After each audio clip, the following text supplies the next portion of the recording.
जय भोलेनाथ दोस्तों, हर हर गंगे हर हर महादेव।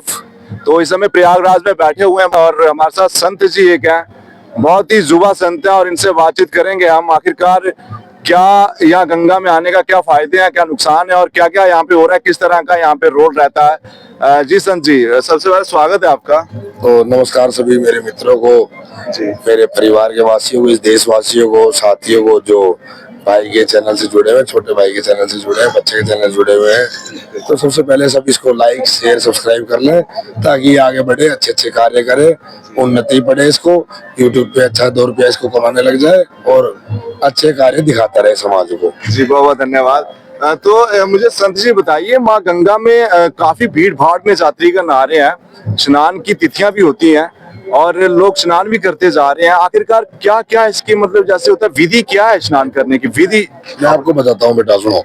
महाकुंभ के प्रयोजन देखो, होता है अर्ध कुंभ, एक होता है कुंभ, एक होता है महाकुंभ। अर्ध कुंभ, कुंभ, महाकुंभ, ये है महाकुंभ। फिर बनते हैं योग दिशाएं नक्षत्र। अच्छा, जो अब नक्षत्र बने हैं 144 साल बाद नक्षत्र बने हैं। अच्छा, इसमें पहले तो हमारा पूर्णिमा स्नान हुआ था, अच्छा, शाही स्नान हुआ था। तो शाही स्नान की विधियां बताता हूँ आपको। कोई भी नहान होते हैं, कोई भी स्नान होते हैं, तो उसके अंदर एक बार चेक कर चल रहा है। तो उसके अंदर विधि ये होती है नहाने की। पहला होता है देव स्नान। देव स्नान, उसमें रात्रि में देव स्नान चालू कर देते हैं 12 बजे के बाद, 3 बजे तक रहता है देव स्नान। उसमें देवता लोग स्नान करते हैं, वो यहाँ नीचे धरती पे भी लगता है कुंभ, जो 4 जगह महाकुंभ लगते हैं, पता होगी आपको। ठीक है, तो उसमें से पहला स्नान हम देवताओं के लिए छोड़ते हैं। दूसरा स्नान होता है नागा सन्यासियों का। नागा सन्यासी, हाँ, नागा सन्यासी जो एक कमांडो फोर्स है सनातन धर्म की, जो सनातन धर्म के लिए लड़ती है, मरती है, उसी के लिए जीती है। सारी आस्थाएं उनकी धर्म के लिए होती है।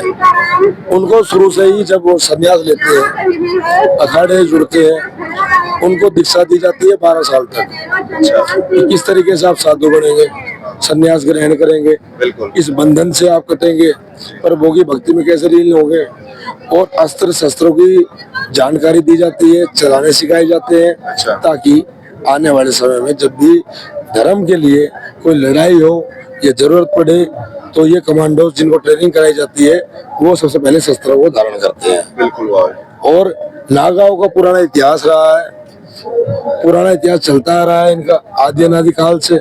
सनातन के सेवक है, सनातन को चलाते आ रहे हैं। तो जब एक बार की बात है, जब हमारे देश के अंदर मुगलों का राज था, मुगलों ने बड़ा आतंक कर रखा था, साधुओं को उठा लेते थे। अच्छा, साधुओं के मंदिर धूने तोड़ देते थे। अच्छा, बड़ा अत्याचार हमारे हिंदू धर्म पे हो रहा था। बिल्कुल।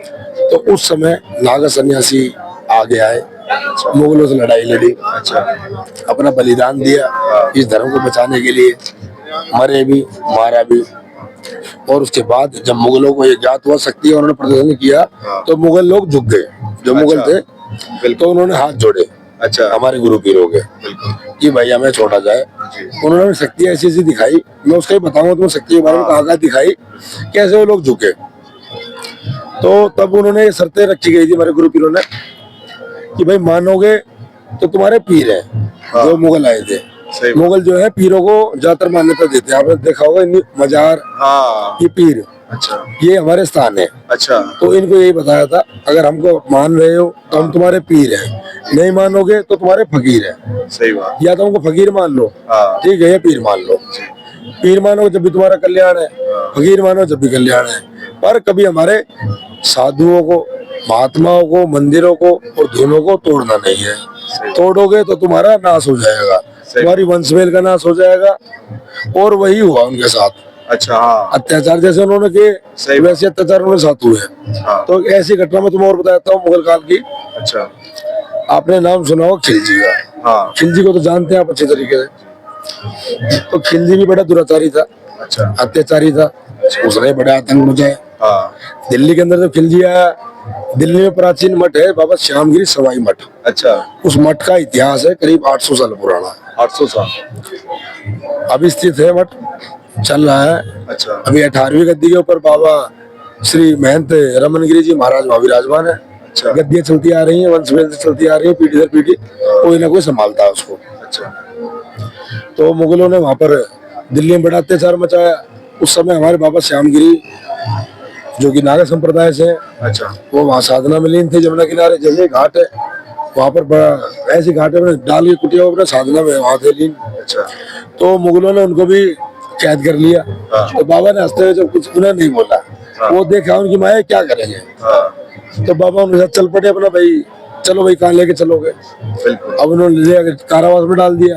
अच्छा कारावास में जाके उन्होंने देखा इन साधुओं का तो बहुत बुरा हाल है हमारे यहाँ। साधुओं से वो आटा पिसवा रहे हैं, पानी भरवा रहे हैं, अच्छा बड़े कुकृत्य कर रहे हैं साधुओं के साथ। और बड़ा उनको हृदय विचलित हुआ।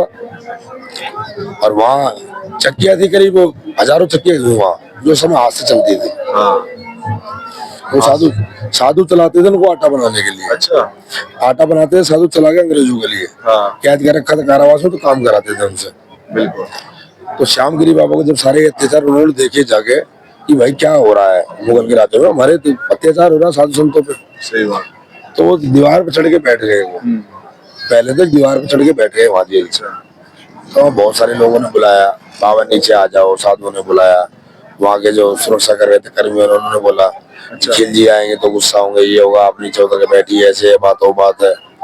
तो बाबा ने कहा कोई बात नहीं, आज हम खिलजी से मुलाकात करेंगे, खिलजी को जाने दो आप। अच्छा तो खिलजी आता अपने घोड़े पे सवार हो जाता है खिलजी वहां पर। तो जैसे ही उसका टकराव सामना होता है, देखता है सामने कोई संत वहां दीवार पर चढ़ा बैठा है उधर। अच्छा तो वो उसके जो घोड़े थे, जो चाल चल रहे थे, उसके घोड़े वहीं रुक जाते हैं, थम जाते हैं घोड़े वहीं। अच्छा घोड़े आगे नहीं चलते। जितने भी घोड़े लेके आया था अच्छा वो 100 मीटर पहले ही सारे थम गए, अच्छा चले ही नहीं। पूरा जोर लगाया उसने पर नहीं चले। नहीं सर तब वो नीचे उतरा, उसकी शान के खिलाफ था नीचे उतरना भी। अच्छा यार राजा है खिलजी, तो उस समय शासक था, बड़ा शासक था, घबराते थे लोग। अच्छा अब वो घोड़े से नीचे उतर पैदल जाएगा तो वहां उसका सम्मान घट जाएगा। सही बात। ये उसने तू बना रखा, मैं तो घोड़े से नीचे उतरूंगा ही नहीं, अच्छा अपने हाथी से नीचे उतरूंगा ही नहीं, मैं तो ऊपर से बात करूँ, आधे से उसको मारो पीटो, ये उसका तो यही काम था खिलजी का। हाँ तो श्यामगिरी जी ने उसके घोड़ों को रोका। पहले तो ये चमत्कार दिखाया, अच्छा उसको उतरना पड़ा, रिवर्स हो गया, नीचे उतर के आया। तो आगे उसने पहले तो अपने पहरेदारों को सबको धमकाया जो साथ आए थे, कह रहे तुम ये क्या कर रहे हो, सवारी नहीं चल रही, क्या बात है, क्या समस्या आ रही, देखो इसको। वो कह रहे हमें तो पता ही नहीं भगवान, अभी क्या माया हो रही है, हमें तो पता ही नहीं क्या हो रहा है। अच्छा तो फिर उन्होंने पूछा ये क्या, ये दीवार के ऊपर ये चढ़ा क्यों बैठा है, हाँ कौन है ये। अच्छा तो उन्होंने पूछा कि हमने तो इसे बहुत बोला, आप नीचे उतरे, उतरा ही नहीं, आप जाके अगर बोलिए इसको। नीचे उतरे इसको संत को दीवार से, चक्की नहीं चला रहा है जाके। तो खिलजी ने जाकर वहां कहा हाँ भाई नीचे उतरो अपना, और अपना चक्की को चलाओ जाके, अच्छा नहीं तो आपको हम लोग कर देंगे। हाँ इतनी बात वो कह ही रहा था उसको, फिर उसको अचानक स्मरण हुआ खिलजी को हाँ कि अभी इसको मैंने थोड़ी देर पहले इस किले की बाउंड्री से पहले बाहर देखा था अच्छा भ्रमण करते हुए, तो ये दीवार पे कैसे आया, खुला कैसे, वहां तक कैसे गया। तो उसने पूछा तुम अभी बाहर घूम रहे थे। अच्छा उसने कहा घूम रहा था, बताओ क्या बात हो गई। बाबा ने पूछा मजाक में, भाई क्या बात होगी बताओ, मैं तो यहीं बैठा हूँ, मैं वहां ही बैठा हूँ, हाँ मैं तो हर जगह बैठा हूँ।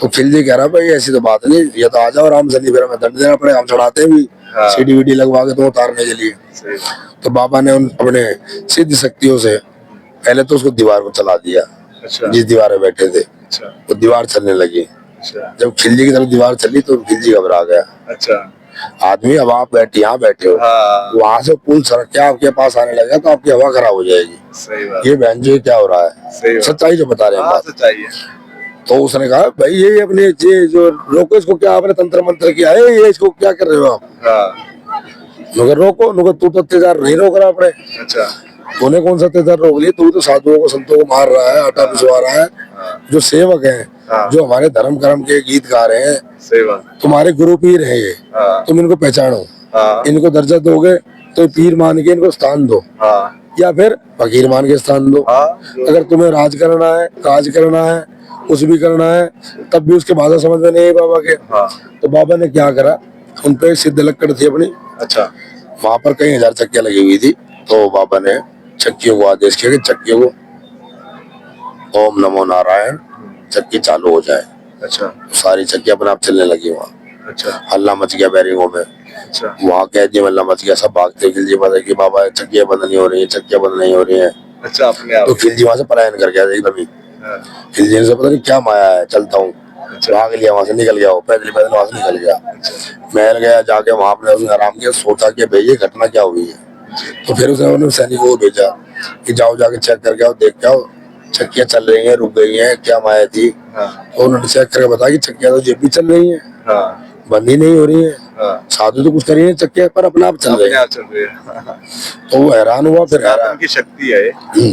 तो ये शक्ति प्रदर्शन उन्होंने वहां किया। फिर आया खिलजी दोबारा मिलने स्पेशल, अच्छा कि भाई शक्तिधारी नाथ से जरूर मिलना चाहिए, कौन है, कौन महाराज है। सही बात। जब इन्होंने कुछ जब चमत्कार दिखाता है ना, चमत्कार को नमस्कार है, तब बंदा ढूंढता हुआ आता है। सही बात है, सही बात। तो जब आया तब भी उसने बाबा खुले पाए, घूमते पाया, कह रहा इसको तो लोग करवाया था चक्की में जाने से पहले। तो बाबा उतर गए थे चक्कियां चला के, अच्छा वो अपने सेल में जाके सो गए थे, अच्छा रूम में। तो वहाँ ताले लगवा दिए थे। अच्छा तब आया तब भी खुला पाया। अच्छा वो घबरा गया, कह रहा भाई क्या चमत्कार कर रहे हो, तुम ना लोग हो रहे हो ना तुम कुछ कर रहे हो। सही बात।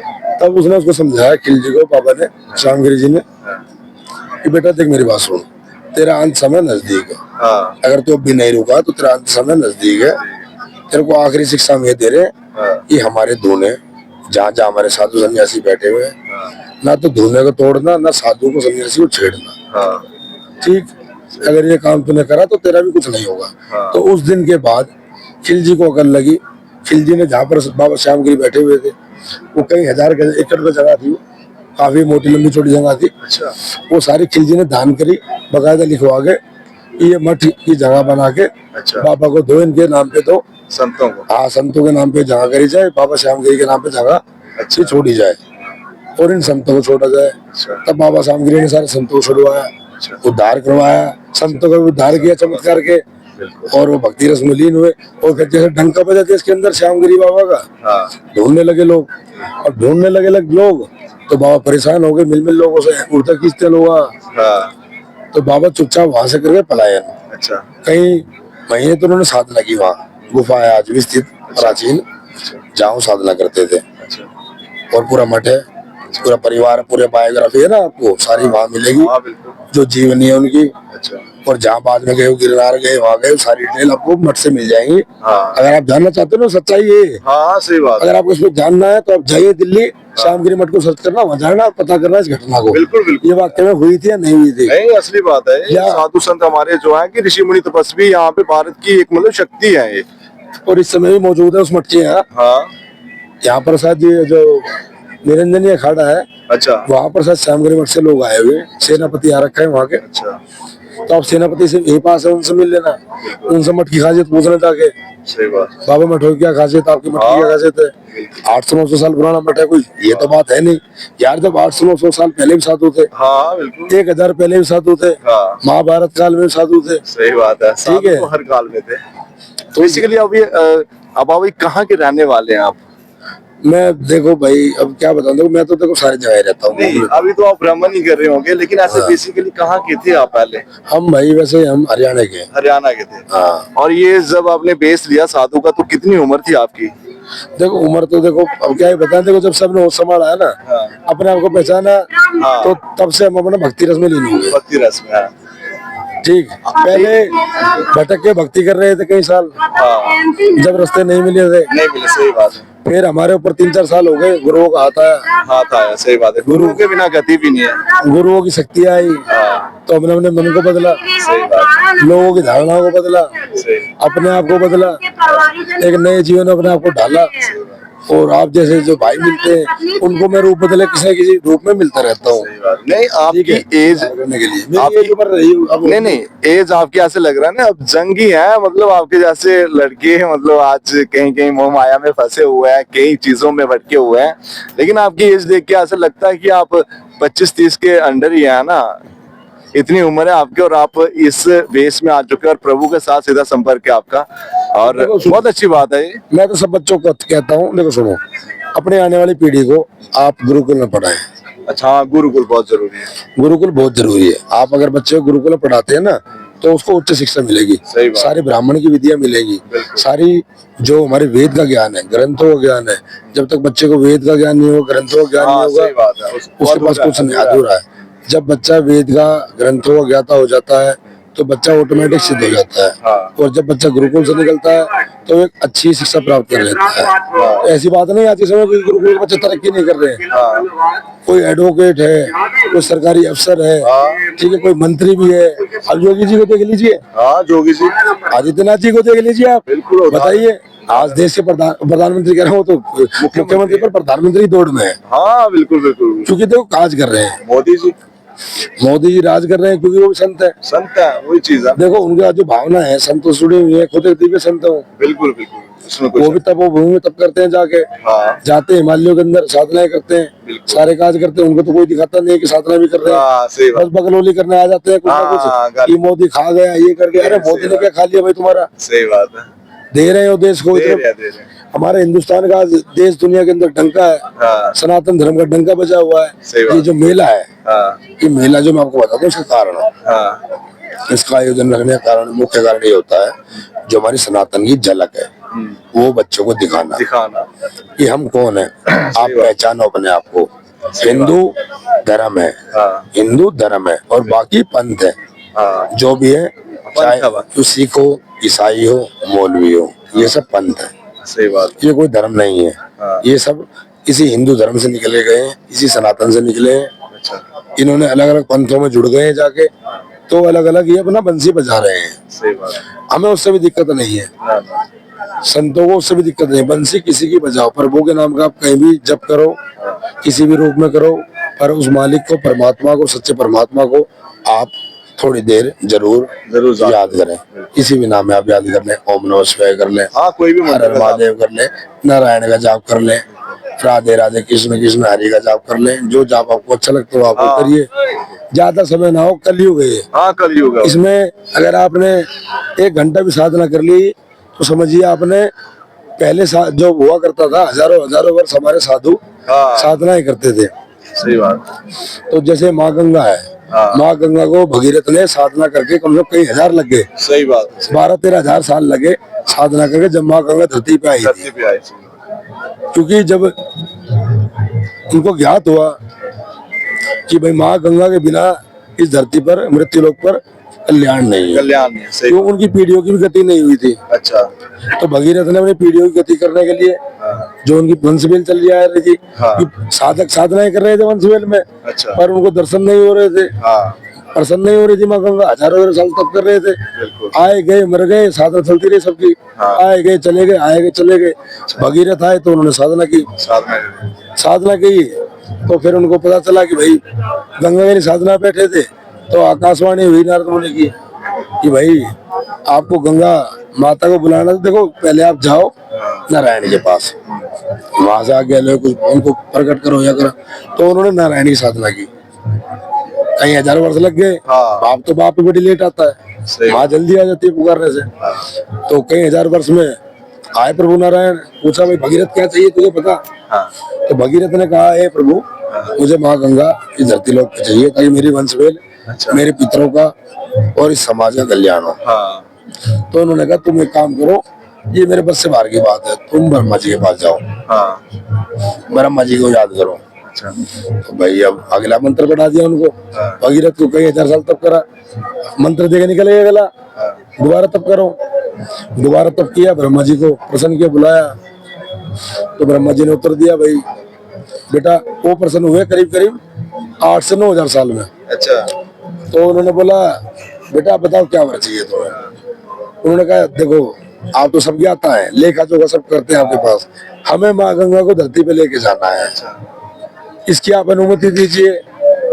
तो ब्रह्मा जी ने कहा भाई देखो गंगा तो मेरे हाथ में है नहीं, तुम भोलेनाथ के पास जाओ, उनको याद करो, वही बताएंगे उपाय। अब भोलेनाथ तो भोलेनाथ है, 2 मिनट और रुकिए बस। भोलेनाथ तो भोलेनाथ है, तो भोलेनाथ को तो जल्दी प्रसन्न हो गए, 1000 साल में प्रसन्न हो गए। ज्यादा समय नहीं लिया, उन्होंने प्रकट होकर देखा भगत तो साधना कर रहा है, एक पैर पे खड़ा हो साधना कर रहा है, पहुंचो फटाफट। भोले आ गए। तो भोले ने पूछा भाई भगीरथ बता क्या मांगता है, तो क्या है तेरे को चाहिए, क्या चाहिए भगीरथ? तो भगीरथ ने बताया हे प्रभु मुझे माँ गंगा दो आप, मैं माँ गंगा को लेके जाना चाहता हूँ इस धरती पे जन कल्याण के लिए, कि दुनिया का कल्याण हो सके, समाज का कल्याण हो सके। तो प्रभु ने कहा आपका प्रयोजन तो सही है भगीरथ, प्रयोजन आपका सही है, आप मृत्यु लोक में लेके जाना चाह रहे हो माँ गंगा को, तो सही प्रयोजन से आप आए हो। पर देखो माँ गंगा चली तो जाएगी, उसका वेग संभालना आपके बस की बात नहीं है। सही बात है, सही बात। तो कह रहा प्रभु अब क्या करूं, कह रहा भाई देखो नारी का वेग नारी संभाल सकती है। तो महादेव ने कहा आप पार्वती की आराधना कीजिए, माता की, माता की आराधना करोगे तो माता ही आपको रास्ता देगी। अब माँ तो माँ है, माँ तो कुछ ही महीनों में प्रकट हो गई, माँ तो बहुत जल्दी आती है बुलाने के साथ ही। सही बात। भगीरथ ने माँ को पुकारा है, माँ मैं इतने सालों से 12-13 हजार साल हो गए मैं तपस्या कर रहा हूँ, भटक रहा हूँ, अब मेरी माँ तुझे आना होगा मेरे पास में। तो पार्वती माँ आई, तो पार्वती माँ से सवाल जवाब हुए उनके, तो वही जवाब माता से पूछा भगीरथ ने, माता मैंने सबकी तपस्या कर ली, अब आपके पास आया हूँ, आप बताएं मैं माँ गंगा को कैसे ले जाऊँ। तो उन्होंने कहा देखो माँ गंगा के जो अधिकारी हैं वो तो बाबा भोलेनाथ हैं। अच्छा। आप एक बार दोबारा उन्हें फिर याद करना, फिर मैं भी प्रकट होंगी, और माँ गंगा अगर वो छोड़ते हैं तो उसका वेग मैं अपने ऊपर लूंगी, फिर बताऊंगी कि क्या है क्या नहीं है। तो भाई माँ गंगा का ज्यादा वेग था तो दोबारा साधना की, प्रकट हुए प्रभु, माता भी वही प्रकट थी। तो प्रभु से उन्होंने दोबारा कहा माता की मैंने साधना की, माता ने कहा प्रभु हल करेंगे। तो प्रभु ने कहा चलो मैं अपनी जटा खोल के तुम्हें भगीरथ कुछ दिखाता हूँ। तो प्रभु ने अपनी जटा खोली, एक गंगा की धार निकली, बड़ी तीव्र धार निकली, वो वेग माँ पार्वती ने अपने ऊपर लिया, तो आधा वेग हो गया, आधा वेग हो गया छोटा गंगा को, तो धरातल पहाड़ के नीचे जाने लगी। अच्छा, नीचे रुकेगी नहीं ना गंगा, पाताल लोग चली जाएगी वो तो पूछ रहे प्रभु ये क्या हो रहा है। तो भाई देख मैं छोड़ दूं गंगा को। अब उन्होंने कहा भाई प्रभु ऐसा तो कुछ उद्धार नहीं होना। तो प्रभु ने दोबारा जटाएं लपेट ली, गंगा को दोबारा रोक लिया। तो भगीरथ फिर परेशान के प्रभु ये तो मेरे साथ बड़ी विकट परिस्थितियां हो रही हैं, बार बार कुछ ना कुछ आप मेरी तपस्या ले रहे हैं किसी न किसी मार्ग से, तो मेरे को प्रभु धन्य करे, मेरे प्रभु को धन्य करे, ऐसा ना करे मेरे साथ। आप पार्वती माँ ने भी आपको बोल दिया कि माँ गंगा को आप छोड़िए। तो तब प्रभु ने कहा चलो मैं एक धार इस मृत्यु लोक पे तुम्हारी तपस्या से खुश होकर छोड़ता हूँ, पर कुछ मेरे शर्तें हैं, उनका पालन करोगे तो तभी हम भेजेंगे उसको। अच्छा। माँ गंगा जो हमारी पतित पावन है, मतलब शुद्ध है, जो शुद्ध है वही भगवान है। तो माँ गंगा का धरती पे आ जाएगी तो पापी तो सारे इसको नहा के मेला कर देंगे, कुचैला कर देंगे। मानते हो बात? सही बात। ओम नमो नारायण, ओम नमो नारायण। तो माँ गंगा इसको कर देंगे अपना पाप धोकर गंदा। तो महादेव ने कहा कि मैं ऐसा करता हूँ, माँ गंगा के लिए हम हर 3 वर्ष में, 6 वर्ष में और 12 वर्ष में कुंभ, अर्ध कुंभ और महाकुंभ के प्रयोजन रखेंगे। उस प्रयोजनों में सभी सन्यासियों को, साधुओं को, जो भी जहाँ साधनाएं कर रहे हैं, हिमालय में कर रहे हैं, सालों से बैठे हैं, आपको अपनी सिद्धियों से, शक्तियों से माँ गंगा को आके नमन करना है, उनको दोबारा पवित्र करना है हर कुंभ के अंदर। तो हमारे साधु सन्यासी इस महाकुंभ में आते हैं, अपनी शक्तियों से इनको पवित्र करते हैं, दोबारा धोते हैं, इनके अंदर ऊर्जा डालते हैं ताकि जन का कल्याण हो सके। सही बात। तो यही हमारा अभिप्राय है कि माँ गंगा पहले साधु संतों स्नान करने थे, उसके उपरांत आप स्नान करें। आप ये नहीं कि साधुओं को छेड़े, उनके साथ नहाए कूदे, वो गलत बात। सही बात। तो आप आशीर्वाद नहीं ले पाएंगे। तो नहीं, अभी जो 28 को जो रात को मतलब भगदड़ मची, इसका क्या विषय था, ये कुछ बताएं, कारण क्या थे? ये थी, मैं बताता हूँ, जो जनता ने बिना किसी को सूचित किए अपने आप घाटों तक पहुंचने की कोशिश की। जनता ने, जब सिक्योरिटी फोर्सेस नहीं थी वहाँ पे, जैसे पुलिस वगैरह? सिक्योरिटी फोर्सेस यहाँ पर 40 पीपा पुल है। अच्छा। कैसे पीपा पुल देख रहे हो ना, 40। और अंदर भी 70 किलोमीटर का एरिया है। 70 किलोमीटर सारे जगह सिक्योरिटी लगी हुई है। कुछ समय एक ऐसा समय आता है, आप इंसान हो, देखो 2-3 बजे के बाद इंसान की बुद्धि हरण हो जाती है, रात को वो नींद में जाने लगता है। ठीक, तो प्रशासन अपनी मुस्तैदी बैठे हुए थे, तो थोड़ा चाय पानी के लिए इधर उधर गए। अच्छा। तो लोग करोड़ों की संख्या में आए, तो अचानक वो नाक को तोड़ते हुए घुसने लगे जबरदस्ती करके, अचानक से। अच्छा। भीड़ हुई तो सबको भागने चलती रहती है, मैं दर्शन कर लूँ, मैं चला जाऊँ, मैं पहले नहा लूँ। तो जल्दीबाजी के चक्कर में भीड़ इतनी होती चली गई कि जो ऐसे फैलती चली गई, अच्छा लोग एकदम टूटते चले गए, टूटने लगे तो कुछ लोग गिर पड़े। अच्छा, ऐसे गिर पड़े कुछ लोग। अब देखो धक्का मुक्की होती है, हर कोई इतना शक्तिशाली नहीं है, तो वो रुक पड़े, कुछ पड़ गए तो भीड़ नहीं रुकी, थम नहीं पाई, इतने प्रशासन आया तो इतने वो एक सैलाब के रूप में थे। अच्छा यहाँ सैलाब आया है, चलो, तो आप इसको अकेले कैसे रोकोगे? नहीं नहीं मैं भी नहीं रोक पाऊंगा, ये भी नहीं रोक पाएंगे, ये भी नहीं रोक पाएंगे। सही बात, तो उस समय जो गिनती का प्रशासन था, वहाँ उन्होंने कोशिश तो करी, पर उनको पता था कुछ नहीं कर सकते। नहीं बात, अगर वो बीच में जाते तो वो भी साथ में सही बात, रगड़े जाते वहां पर। हाँ तो उसी भगदड़ के अंदर जो अबड़तबड़ मची कुछ पल के लिए,